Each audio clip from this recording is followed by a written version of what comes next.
Thank you. Good afternoon mga kapatid. Kumusta na kayo? Ayan, kanta natin sila. Happy birthday to you.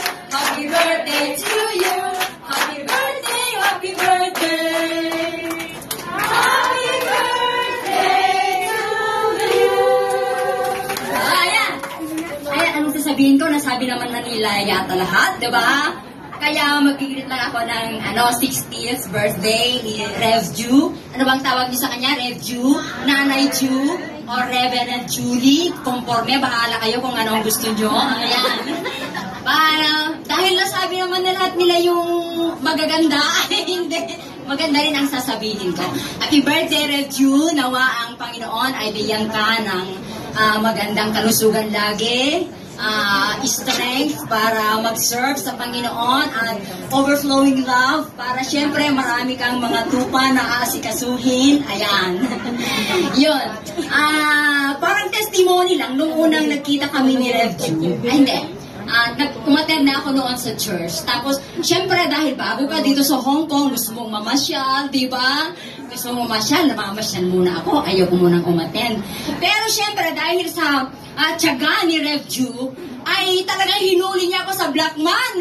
Noong unang panahon, 1998, nagpapapicture ako, ganyan. Di ba? Noong unang panahon yung Kodak, di ba? May Kodak doon sa Blackman noong 1998 yun. Nagpapapicture ako na ganyan. Hi, G! Sabi niya sa akin. Kaya hinuli ako ng Panginoon dahil may Rev Ju na nagtiyaga na talagang hanapin ako kahit saan ako naroon. Amen? Kaya kayo, huwag na kayong magtago. Kasi kahit nagtatago kayo, wala kayong may tatago dahil ipinapanalangin niya kayo. Amen? Ayan, maraming salamat sa buhay ni Rev Ju dahil mula noon hanggang ngayon, maputi na ang buhok namin. Nagkulay lang kami. Pero okay lang kasi nagsiserve pa rin kami sa Panginoon. At yung love, mula noon ay hanggang ngayon ay pareho pa rin na ang init at umiinit pa, di ba mga kaibigan?